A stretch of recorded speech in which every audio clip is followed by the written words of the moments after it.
우리 지난주에 설교 내용은 다 기억 못 하시더라도 설교 제목 혹시 기억하십니까? 네, 제가 큰 기대는 안 하고 물어봤습니다. 어제 뭘 먹었는지도 기억을 잘 못하는데 일주일 전의 일을 어떻게 기억하겠습니까? 한번 따라해 주시기 바랍니다. 위대한 발견, 위대한 기도. 오늘은 거기에 이어서 오늘 제목도 한번 따라해 주실까요? 위대한 계시. 다니엘은 바벨론에 이어서 메대 연합 제국의 총리로 있으면서 낮을 때나 또 높이 있을 때나 하나님의 말씀을 늘 가까이 했습니다. 뭘 보면 알 수 있나요? 그의 집에 창문이 여기도 있고 저기도 있고 거기도 있을 텐데 그는 항상 예루살렘 쪽으로 향한 창문을 열고 하루에 3번씩 기도했습니다. 수백 년 전에 솔로몬이 성전을 봉헌했을 때에 하나님과 솔로몬 사이에 성전을 사이에 두고 맺었던 그 언약, 그 약속을 다니엘은 늘 마음에 품고 있었던 것입니다. 세월은 유수와 같이 흘러 10대 소년이 어느새 80대 노인이 되었는데 어느 날 구약 성경을 읽다가 자기 민족의 장래에 대한 예언을 발견하고 깜짝 놀라게 됩니다. 그 내용인즉슨 예루살렘의 황무함이 70년 만에 맞춰지리라 하는 하나님의 마스터 플랜을 발견했기 때문입니다. 자, 이쯤에서 여러분들에게 퀴즈를 하나 좀 미리 내보겠습니다. 보나마나 금년 연말에도 골든벨 성경 퀴즈를 아마 교구대항으로 할 것 같은데 미리 예상 문제를 제가 하나 드리는 것입니다. 자, 다니엘이 이때 읽었던 구약 성경의 책 이름은 무엇일까요? 1번 다니엘서, 2번 예레미야서. 우리 성가대에게 한번 번호로 하지 말고 책으로 한번 얘기해 봐요. 예. 혹시 다니엘서요 이렇게 또 대답하시는 분이 혹 계실까 봐 물어봤습니다. 맞습니다. 다니엘이 예레미야서를 읽다가 바로 하나님의 계획을 발견하게 된 것이죠. 얼마나 정말 소스라치게 놀랐겠고 얼마나 전율을 느꼈겠고 얼마나 소름이 끼쳤겠고 얼마나 머리칼이 쫙 서는 것을 느꼈을까. 지난 주일에는 그냥 그런 귀절이 있었다는 것만 소개했지 다니엘이 읽었던 그 귀절은 우리가 그냥 스킵했는데 오늘 한번 같이 읽어보겠습니다. 예레미야 29장 10절 말씀인데 우리 같이 다니엘의 심정으로 한번 읽겠습니다. 시작.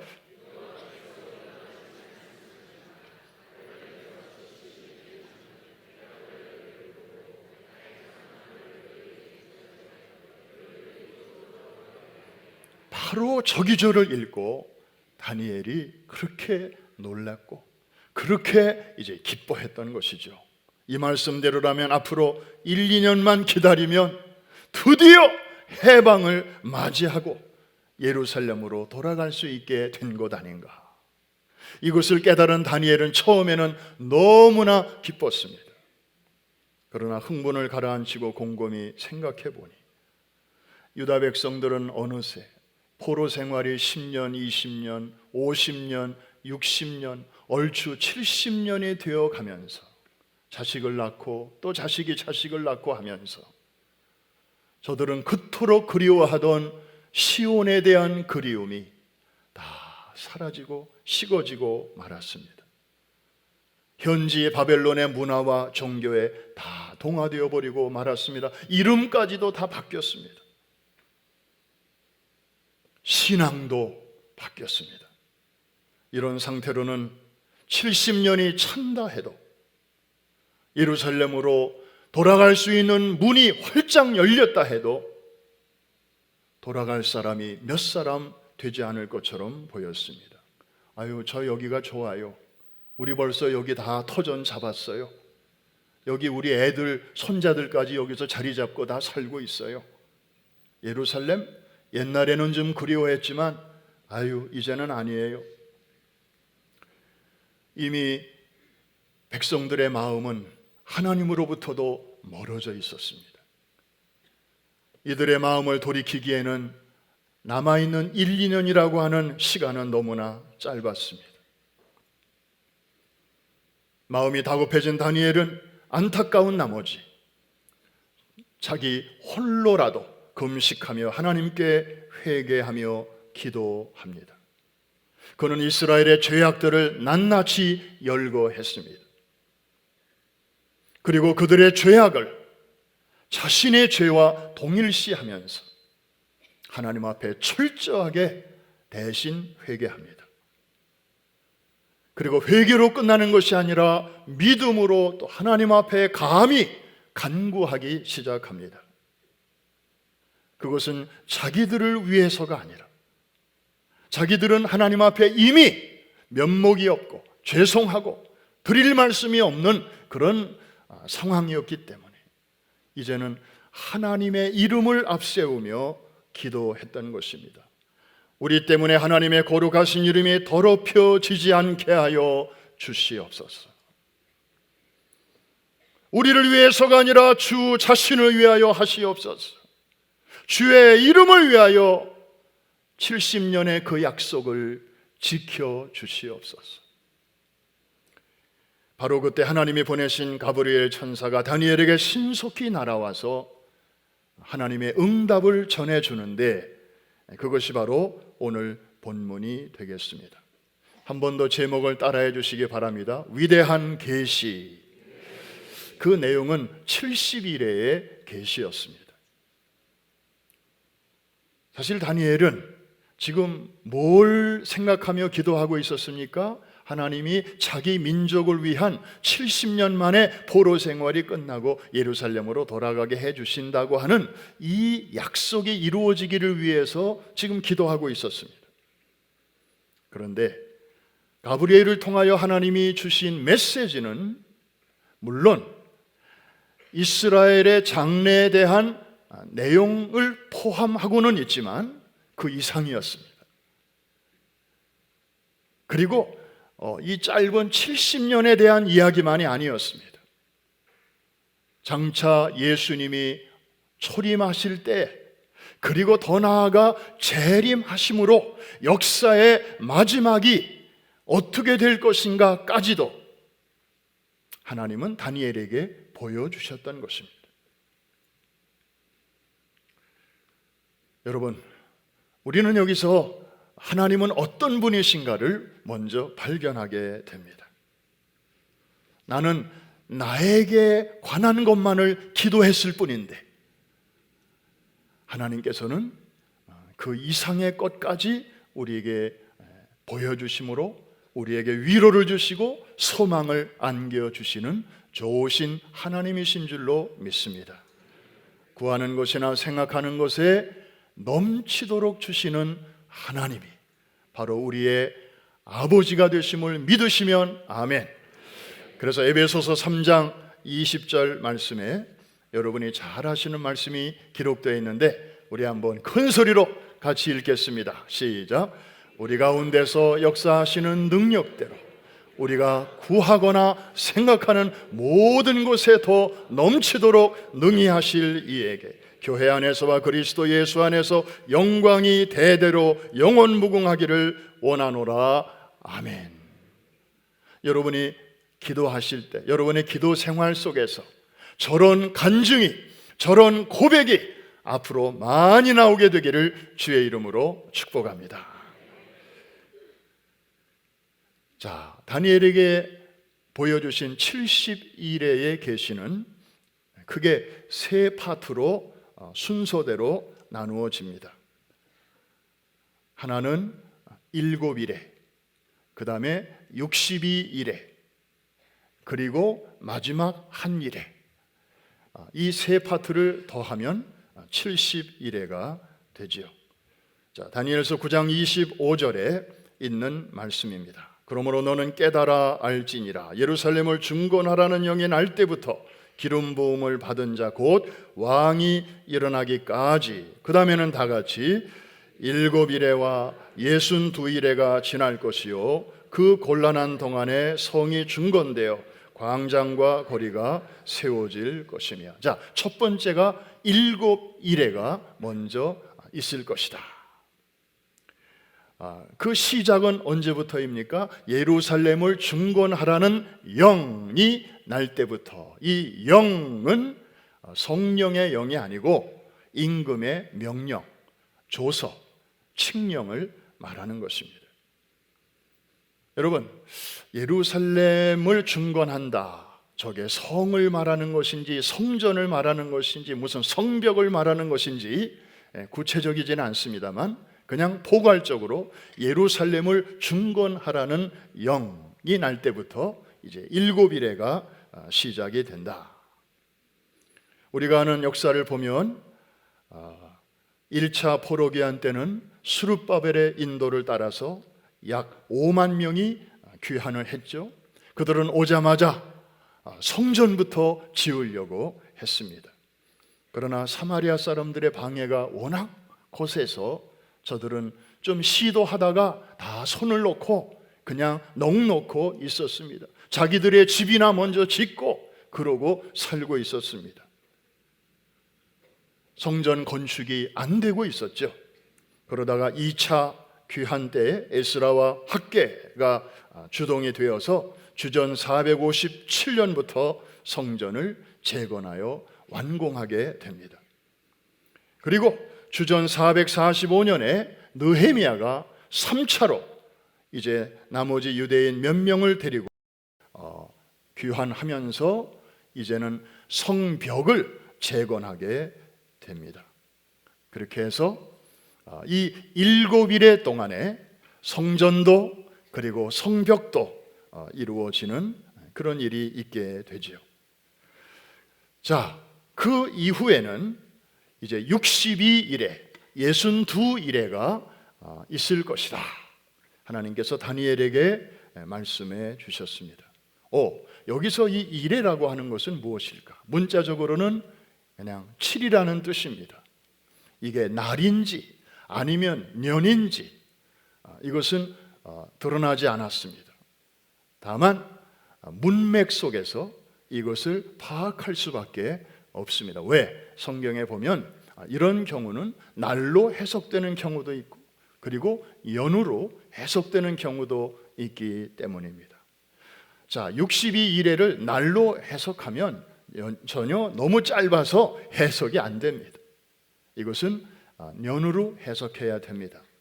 성경에 보면 야곱이 라헬을 아내로 맞이하기 위해서 7일 동안 라헬과 합방을 하는 대가로 몇 년을 일하죠? 7년을 일합니다. 하루를 1년으로 계산한 것입니다.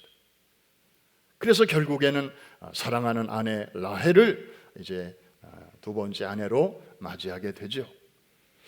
그리고 우리가 구약 성경을 보면 모세 시대 때 12명의 정탐꾼이 가나안 땅을 정탐하고 오지 않습니까? 40일 동안. 그런데 와가지고 부정적인 보고를 하는 바람에 백성들이 막 하나님을 원망하고 낙토를 멸시하고 애굽으로 돌아가자 막 이렇게 소요가 일어나게 될 때 하나님께서 노하셨어요. 그래서 저들이 40일을 하루를 1년으로 계산하셔서 40년 동안을 광야를 배회하면서 저들이 이제 훈련받고 준비하게 되었던 것을 보더라도 여기서는 이제 한 해로 계산을 해야 맞습니다. 그래서 이제 7일회가 지난 후에 이스라엘에는 이 462일회를 7년으로 한 일회를 7년으로 계산하니까 434년이 됩니다. 바로 예수님께서 이 기간 동안에 기름 부음 받은 자로서 이 세상에 태어나시고 성장하시고 그리고 마지막에는 십자가를 지시기 위해서 나귀를 타고 왕으로 평화의 왕으로 예루살렘에 입성하시게 되는데 이렇게 됨으로써 다니엘에 예언된 기름 부음을 받은 자 곧 왕이 일어나게 될 것이다 라고 하는 이 약속이, 예언이 정확하게 성취가 되었습니다. 그러면 이제 남은 것은 마지막 한 이레가 남았고, 그리고 이 두 번째 토막인 62이레와 세 번째 토막인 마지막 한 이레 사이에, 이 중간에 무슨 일이 있을 것인가? 그게 이제 우리의 관심사가 아닐 수가 없습니다. 고맙게도 이 중간에 무슨 일이 있을 것인지 다니엘서 9장 26절에서 우리에게 말씀하고 있습니다. 같이 한번 읽겠습니다. 시작. 62일의 후에 기름 부음을 받은 자가 끊어져 없어질 것이며 장차 한왕의 백성이 와서 그 성읍과 성소를 무너뜨리려니와 그의 마지막은 홍수의 휩쓸림 같을 것이며 또 끝까지 전쟁이 있으리니 황폐할 것이 작정되었느니라. 첫째, 무슨 일이 있다고요? 기름 부음을 받은 자 메시아 그리스도 예수님이 끊어져 없어질 것이다. 예수님의 십자가의 죽으심을 예언하고 있습니다. 둘째, 장차 한 왕의 백성이 와서 그 성읍과 성소를 회파하려니와. 누가 와서 예루살렘 성전을 불사르고 무너뜨리지요? 로마의 군대입니다. 그리고 마지막 셋째로 그의 종말은 홍수의 엄몰됨 같을 것이며 또 끝까지 전쟁이 있으리니 황폐할 것이 작정되었느니라. 예루살렘 성전이 무너지고 성벽도 무너지고 멸망을 당한 후에 오랫동안 처처해서 전쟁이 있을 것임을 말씀하고 있는 것이죠. 이것이 바로 두 번째 토막과 세 번째 토막 사이에 일어나는 그러한 일들입니다. 그리고 마지막 한 일에 대해서 이제 27절에서 말씀하고 있습니다. 우리 27절 같이 한번 읽습니다. 시작.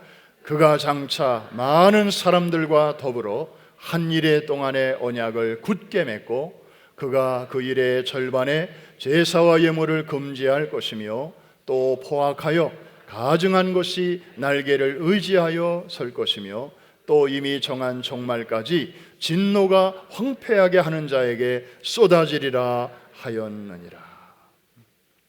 자, 바로 들어갑니다. 갑자기 저기 그가 이렇게 나옵니다. 영어 성경에 보니까 he, 어떤 그룹을 말하는 게 아니라 특정한 어느 한 인물을 갑자기 스포트라이트를 확 비추는 것처럼, 그동안에는 막 나라, 민족, 백성 차원에서 이야기하다가 갑자기 어느 한 개인에게로 비춥니다. 그래서 많은 사람들, 심지어 신학자들까지도 그 앞에 기름 부음 받은 자 예수님에 대한 이야기가 쭉 나오다가 저 내용이 나오니까 저분은 예수님인가 보다, 이렇게 잘못된 해석을 하기도 하는 부분이 바로 저 부분입니다. 그런데 내용을 잘 보십시오. 그가 장차 많은 사람으로 더불어 한 일의 동안의 언약을 굳게 정하겠고, 여기까지만 보면 예수님으로 해석해도 별 무리가 없어 보여요. 왜? 나쁜 내용은 없으니까. 그런데 그 다음 내용을 보십시오. 그가 그 일의 절반의 제사와 예물을 금지할 것이요 또 잔포하여 미운 물건이 날개를 의지하여 설 것이며. 저런 내용은 예수님하고는 전혀 어울리지 않죠. 동일 인물이 하는 일인데요, 속아서는 안 됩니다. 미혹돼서는 안 됩니다. 잘못 해석해서는 안 됩니다. 여기서 말하는 그라고 하는 것은 많은 주의 종들과 신학자들이 성령의 도우심을 받아 해석하기를, 저 자는 예수 그리스도가 재림하시기 직전에 역사 속에 등장하여 많은 사람을 미혹하는 자인데 소위 적그리스도라고 해석하고 있습니다. 그래서 유대인들의 마음을 사고 그래서 저들이 성전을 짓는 것을 도와준 다음에 자신의 정체를 드러내면서 성전에서 하나님을 예배하도록 하는 것이 아니라 자기의 우상을 세워놓고 자기에게 경배를 강요하는 바로 적그리스도인 것입니다. 이 해석이 옳은 이유는 예수님께서 직접 다니엘의 이 예언을 예언하시면서 말씀하신 바가 있기 때문인데, 마태복음 24장 15절에 주님이 친히 이렇게 말씀하셨습니다. 그러므로 너희가 선지자 다니엘의 말한 바 멸망에 가증한 것이 거룩한 곳에 선 것을 보거든 읽는 자는 깨달을진저. 주의하라, 조심하라. 주님께서 경고성으로 하신 말씀인 것입니다. 사랑하는 성도 여러분, 이런 일들이 이제 마지막 한 일회 때 일어날 일이고, 그 한 일회가 지나면 이제 그 앞에서 말씀하신 것처럼 모든 하나님의 일이 완성이 되고, 그리고 죄악이 영속되고, 그리고 구원이 완성되는 영원한 하나님의 나라가 이루어질 것을 우리에게 말씀하고 있는 것입니다. 자, 정리합니다. 여러분들이 갑자기 이런 내용을 들으면 오늘 일도 복잡한데 미래 일까지 이거 너무 복잡하다, 그렇게 생각하실 수도 있지만, 물론 이 다니엘서의 후반부는 이제 예언과 환상에 대한 것이기 때문에 어느 누구도 정확한 해석, 이것이 딱 맞다 이렇게 확신하고 말하기는 참 어려운 부분입니다. 왜냐하면 여기에 개인에 따라서, 교단에 따라서, 또 입장에 따라서 해석이 제각기 다를 수가 있고, 또 정통의 해석이 다르고 이단의 해석이 다르고, 그래서 여러분들 유튜브나 인터넷에 들어가서 이 다니엘서에 나오는 예언을 이들은 어떻게 해석하나 볼 때 특별히 조심하셔야 됩니다. 거기에 돌아다닌다고 해서 다 타당성이 있고 다 그럴듯한 것은 아닙니다. 너무나 입장이 다르기 때문에 보십시오.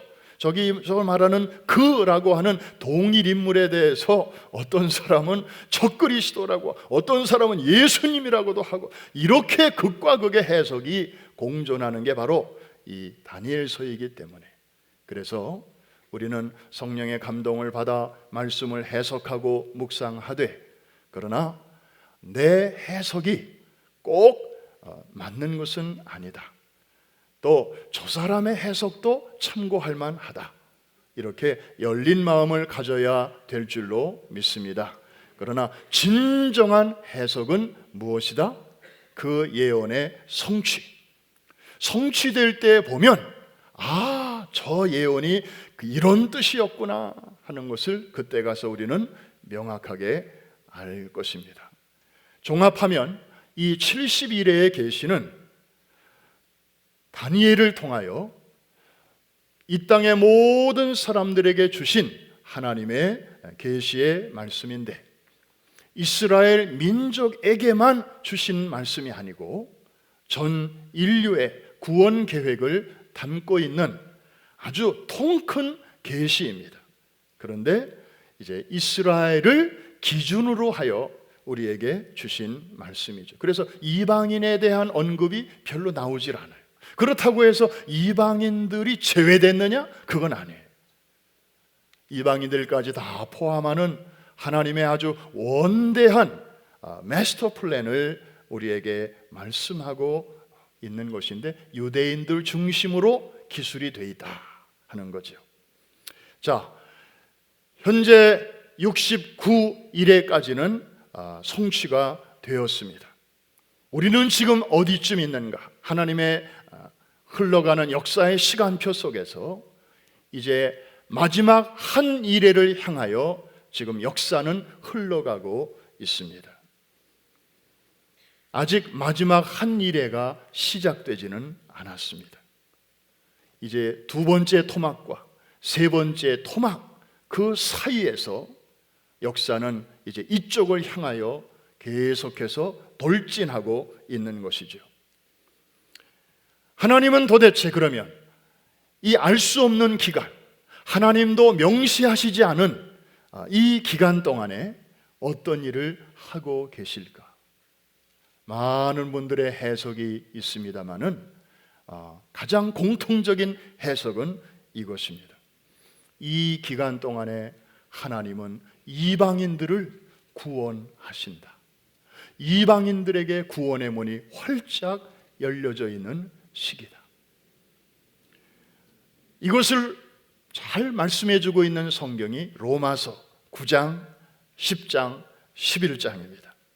이 로마서 공부를 우리가 잘 하고 나면 정말 어디 갔다 놔도 어느 이단과 마주쳐도 여러분들이 구원의 진리 위에 굳게 서서 흔들림이 없는 진리의 기둥과 터인 교회를 통하여 여러분들이 진리의 기둥을 든든하게 세우게 될 줄로 믿습니다. 그 중에 로마서 9장, 10장, 11장이 요즘 아주 뜨고 있습니다. 많은 사람들에게 재조명을 받고 있습니다. 왜 그럴까요? 자, 9장의 내용은 무엇입니까? 한마디로 하나님이 전 인류를 구원하시기 위해서 먼저 유대인을 선택하셨다. 유대인만을 구원하시려는 게 아니고 유대인을 통하여 전 인류를 구원하시기 위해서 선택을 하셨다. 그렇죠? 그래서 그들의 언어로 성경을 기록하게 하시고 또 그들 가운데 메시아를 보내셨잖아요. 그런데 메시아가 자기 땅에 왔지만 자기 백성이 영접지 아니했습니다. 오히려 메시아를 쫓아냈습니다. 밀어냈습니다. 죽였습니다. 복음을 거절했습니다. 이게 9장입니다.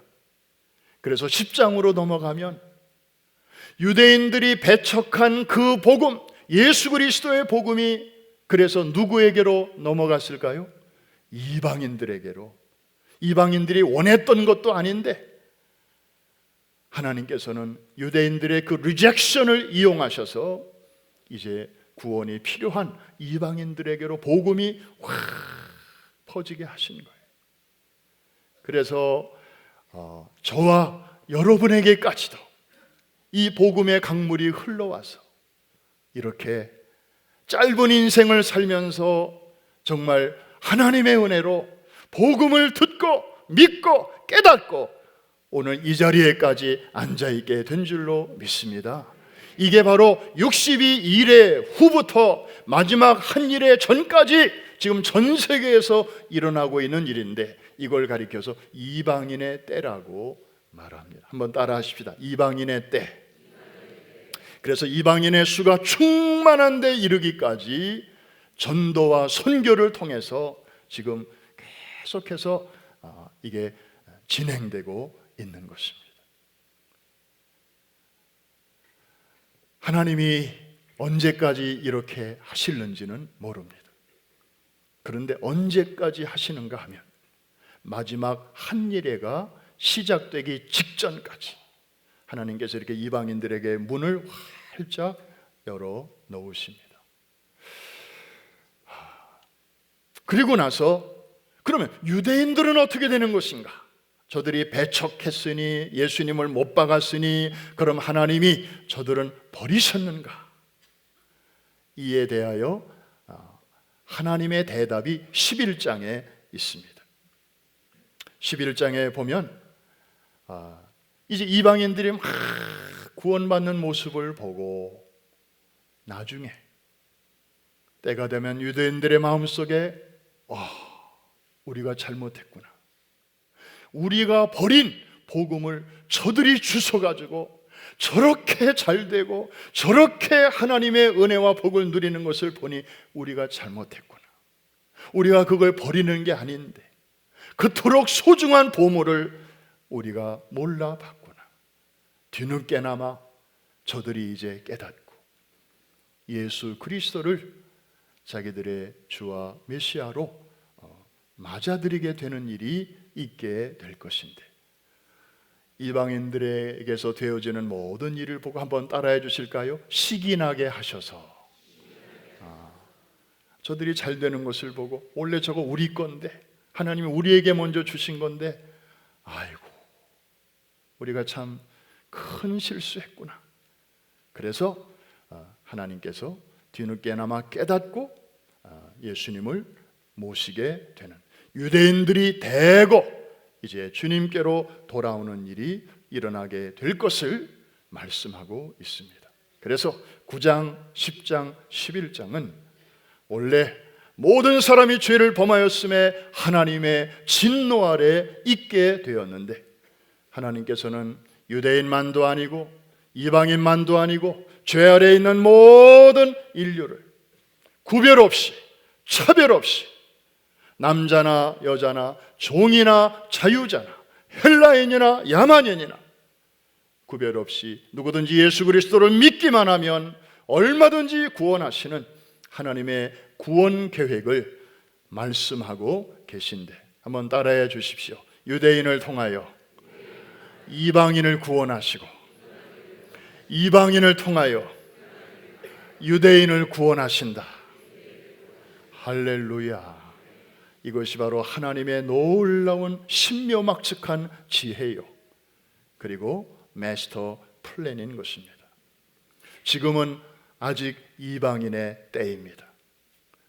복음이 이제 전 세계로 성도와 교회의 그 전도와 선교를 통해서 지금도 요원의 불길처럼 쫙 퍼져가고 있습니다. 아직도 전 세계 인구의 기독교인 인구가 3분의 1이 채 안 됩니다. 아직도 3분의 2가 대부분 이방인들인데 아직도 주님을 모르는 상태에 있습니다. 이방인들의 충만한 수가 들어오려면 아직도 멀었습니다. 선교사의 숫자가 택도 없습니다. 그러므로 이제는 모든 성도들이 선교사의 마음을 가지고 삶의 자리에서, 삶의 현장에서 내 주변을 돌아보아 누구든지 예수 그리스도를 모신 자는 누구나 전도자이고, 누구든지 그리스도가 아직 없는 곳은 어디나 선교지라는 생각을 가지고 우리가 이 주어진 시간에, 원근을 알 수 없는 이 기간에 우리가 복음의 용사로서 열심히 잘 뛰어야 될 줄로 믿습니다. 하나님이 우리를 먼저 구원해 주신 이유가 무엇입니까?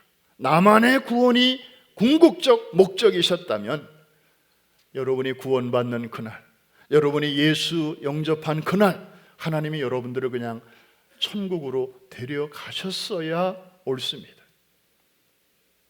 세상에 남겨놔 봐야 또 유혹받고 넘어지고 죄짓고 그럴 것이 뻔한데, 고이 잘 씻어서 구원했으면 그 상태로 데려가셔야 그의 구원이 아름답게 매듭지는 거 아니에요? 그런데도 하나님이 우리를 여전히 이 세상에 남겨두시는 것은 부족하지만, 연약하지만 우리를 통하여 하실 일이 있기 때문인 줄로 믿습니다. 특별히 우리 교회는 감사할 게 너무 많습니다. 그냥 막연한 전도와 선교가 아니라 특별히 레스큐 185를 거쳐서 이제 414 윈도우라고 하는 너무나 구체적이고, 그리고 너무나 쉽고, 그리고 너무나 효과가 넘치는 이런 전략을 우리 원로 목사님을 통해서 10여 년 전에 또 그 비전을 주셨고, 이제는 그것이 교회의 비전이 되어서 오늘날 정말 전 세계의 요원의 불길처럼 이 아름다운 운동이 퍼져나가는 것을 생각할 때 참으로 이 모든 일 하나님이 기획하시고 또 하나님이 기뻐하시기 때문에 우리가 교단도 아니고 무슨 전문 단체도 아니건만 그냥 이민교회 하나에 불과할 뿐이지만 하나님께서 지금까지 전 세계에 강력한 임팩트를 끼치는 그런 교회로 여러분들을 사용해 주신 줄로 믿습니다. 우리 한번 모든 영광을 하나님 앞에 큰 박수로 올려드립니다. 그러나 이제 시작입니다. 아까 말씀드린 것처럼 아직도 3분의 2 이방인들의 수가 차기에는 아직도 갈 길이 먼 우리들입니다. 그래서 금년에도 우리는 또 전진합니다. 4월에 스페인에서 His Life, 7월에 파나마에서 4번의 축구 경기가 있고, 그리고 8월 달에 태국에서, 또 불교의 나라 태국에서 His Life 뮤지컬을 준비하고 있고, 그리고 내년 5월 달에는 바로 이 유서 깊은 장소에서 414 윈도우라는 베이비가 태어났던 바로 이 구유에서 전 세계 지도자들이 다시 한번 모여 이 운동 탄생 10주년을 감사하는 글로벌 서밋이 내년 5월 중순에 이곳에서 있게 될 예정입니다. 정말 이곳에서 그 샘물이 터져서 이 성소에서 흘러나온 생수가 이제 문지방을 넘어서 이제 골짜기를 지나 또 광야를 지나서 지금 저 죽음의 바다에까지 이게 흘러가면서 광야에서 막 나무가 자라고, 그리고 이제 죽음의 바다에서 물고기가 뛰어노는, 그리고 어선이 왔다 갔다 하는, 그리고 만선의 깃발을 올리는 그런 그날을 우리가 바라보면서 하나님께서 행하실 그 역사를 우리가 바라보며 여기까지 왔습니다. 특별히 내년 말로 예정된 His Life 뮤지컬 이스라엘에서의 역사적인 첫 공연을 여러분들 기도해 주시기 바랍니다. 유대인들이 배척했던 그 복음을 듣고 구원받은 이방인들에 의해서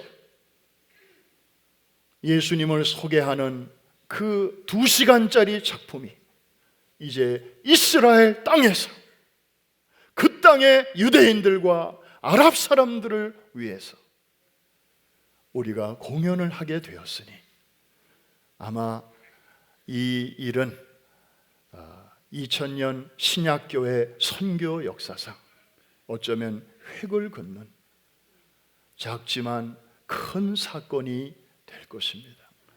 우리가 지금부터 기도로 준비하고, 또 금년에 우리에게 부탁하신 귀한 사명들, 또 너 나 할 것 없이 우리 교회 오래 다니신 분이나 지난주에 등록하신 분이나 이제 우리는 한 배 탄 한 믿음의 가족이 되었으니 414이 뭐요? 이렇게 누가 물으시면 여러분들이 친절하게 잘 설명해 주시면서, 제가 며칠 전에 교회 어디를 지나가는데 어떤 분이 어떤 분에게 뭘 이렇게 설명을 하셔요. 그래서 제가 지나가다 말고 잠깐 이렇게 들어봤는데 414의 역사를 그냥 그 설명해 주시는데 저보다도 설명을 잘 하시더라고. 아마 등록하신 지 얼마 안 되시는 분에게 그분이 아마 궁금해 하시니까 이거를 이렇게 설명하시는 것 같은데 제가 깜짝 놀랐습니다. 우리 성도님들이 이미 저게 마음에 쑥 들어와 있구나, 저게 저렇게 정리돼 있구나, 그냥 뭐 남들이 하니까 그냥 같이 외치는 그런 구호가 아니로구나. 이미 저분의 세포 속에, 우리 성도들의 그 마음 속에 이 비전이 꽉 자리 잡혀 있구나 하는 것을 이렇게 확인하게 되어서 얼마나 든든한지 모릅니다. 사랑하는 성도 여러분, 이방인의 때입니다. 그래서 우리가 먼저 구원받았습니다. 이제 남은 시간, 우리 생명 다하는 그날까지 저기 걸린 노란 손수건처럼 먼저는 가까운, 정말 내가 아니면 다른 사람이 대신 해줄 수 없는 내 주변에 가까운 영혼부터 우리가 중보하고 또 섬기고, 그리고 인도하는 일부터 해서 이제 조금 더 범위를 넓히고 더 넓혀서 금년, 내년 하나님이 맡겨주신 귀한 사명의 역사를 잘 감당하는 우리 자랑스러운 프라미스 성도들, 용사들 다 되시기를 주의 이름으로 축원합니다.